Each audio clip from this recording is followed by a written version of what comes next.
Continue with the chapter journal. In this video we are going to discuss another question of goods lost in accident or fire. इस video में हम second question discuss करने लगे हैं related to goods lost in accident और fire, जब goods company की destroy हो जाती हैं एक्सीडेंट और फायर के कारण। So question number 20th is pass journal entries. Journal entry pass करने के लिए बोला गया है। Year is 2020, 1 March. Cash embezzled by cashier ₹18,000।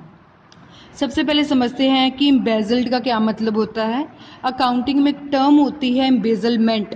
Embezzlement का मतलब होता है जब पैसों को लेकर, कैश को लेकर हेरा फेरी की जाती है, पैसों को लेकर कोई घपला किया जाता है तो उससे रिलेटेड हम टर्म यूज़ करते हैं एम्बेजलमेंट।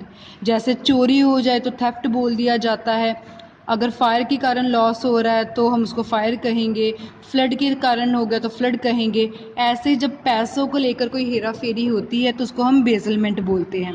अब हमारे कैशियर ने कैश एम्बेजल्ड किया, मतलब उसने कैश को लेकर हेरा फेरी की जिसकी वजह से कंपनी को 18,000 का लॉस हो गया। एम्बेजलमेंट एक नेगेटिव टर्म है क्योंकि इससे कंपनी का कैश का लॉस हो गया। सो ईयर इज 2020, सो लिख लिया हमने 2020। 1 मार्च की ट्रांजैक्शन है, 1 March. Cash embezzled by cashier. अब लॉस किसका हुआ? कैश का। किसकी वजह से? एम्बेजलमेंट की वजह से। सो लिखेंगे loss by embezzlement account debit. अब किस चीज़ का लॉस हो रहा है? कंपनी के कैश का। जब कैश हमारा कम हो जाएगा क्योंकि कंपनी के बाहर कैश चले गया, लॉस हो गया। कैश हमारी एसेट होता है, जब एसेट कम होता है तो मॉडर्न का रूल यूज़ करते हैं, तो जब एसेट कम होता है उसको क्रेडिट कर देते हैं। लॉस के ऊपर नॉमिनल का रूल होगा, डेबिट कर दिया, यहाँ एसेट कम होगी तो क्रेडिट कर दिया। एंट्री बन गई loss by embezzlement account debit to cash account. ₹18,000 on the debit, 18,000 on the credit. Being cash embezzled by cashier, bracket close, single line लगाकर एंट्री बंद करते हैं।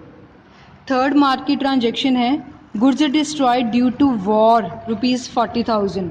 गुड्स डिस्ट्रॉय हो गए ड्यू टू वॉर, वॉर की वजह से ₹40,000। अब इस क्वेश्चन में हमें कुछ नहीं गिवन कि कंपनी ने इंश्योरेंस करवाई थी, कंपनी ने इंश्योरेंस नहीं करवाई। जब कुछ नहीं लिखा तो हम सिंपल लेंगे कि इंश्योरेंस नहीं करवाई, क्योंकि जब इंश्योरेंस करवाई होती that is specifically mentioned in the transaction. Simple बोला है कि वॉर के कारण गुड्स डिस्ट्रॉय होगी 40,000 की। 3 मार्च की ट्रांजैक्शन है, सो यहाँ लिख लेंगे 3 मार्च। अब लॉस क्या हुआ है? ड्यू टू वॉर, सो लेंगे लॉस बाय वॉर। डेबिट इसलिए किया क्योंकि लॉस है, लॉस के ऊपर नॉमिनल का रूल लगता है, नॉमिनल के रूल के अकॉर्डिंगली सभी लॉसेस को क्या करते हैं? Debit. Debit all the expenses and losses. अब हमारी गुड्स डिस्ट्रॉय हुई हैं, कौन सी गुड्स? जो कंपनी ने खरीद के रखी होंगी, परचेज करके रखी होंगी। गुड्स हमारी एसेट होता है, जब एसेट कम होता है, स्टॉक कम होता है तो मॉडर्न के अकॉर्डिंगली इसको हम क्या करते हैं? क्रेडिट। सो एंट्री बन गई loss by war account debit to purchases account with ₹40,000 on the debit and 40,000 on the credit. Debit must be equals to credit. Narration लिख लेंगे being goods destroyed due to war, single line लगाकर entry close कर देंगे। Next transaction is of 7 March. Insurance company fully admitted the claim of 34,000 which are destroyed by flood. Insurance company ने पूरा claim accept कर लिया 34,000 का, जो loss हुआ था फ्लड के कारण। मतलब जब कंपनी पूरा लॉस बियर करने के लिए रेडी हो जाती है तो कंपनी के लिए वो लॉस नहीं रहता, क्योंकि अब वो लॉस किसको ट्रांसफ़र हो गया है? इंश्योरेंस कंपनी को।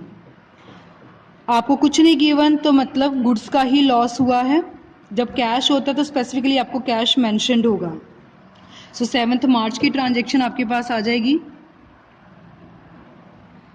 इंश्योरेंस कंपनी ने वो लॉस एक्सेप्ट कर लिया है, इसलिए हम इंश्योरेंस कंपनी अकाउंट डेबिट लिखेंगे।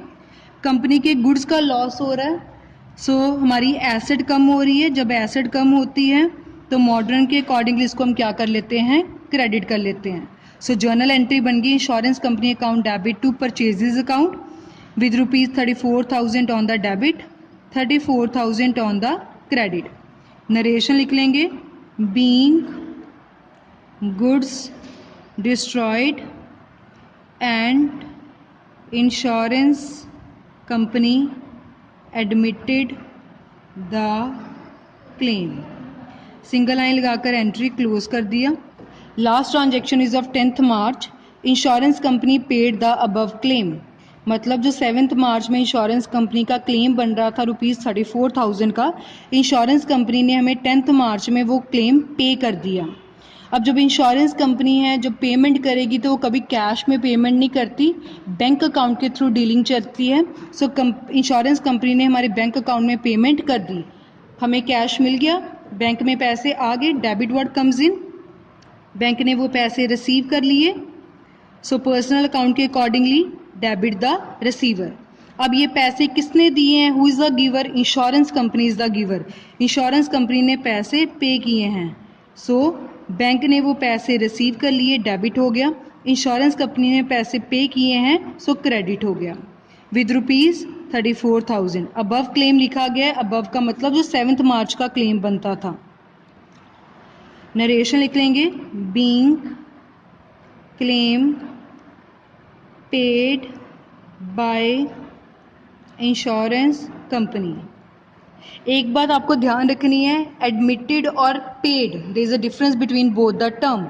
अगर तो इंश्योरेंस कंपनी ने सिर्फ एडमिट किया है, माना है, तब हम इंश्योरेंस कंपनी का नाम यूज़ करते हैं। जैसे 3rd में हम 7th ट्रांजेक्शन में हमने इंश्योरेंस कंपनी का नाम यूज़ किया।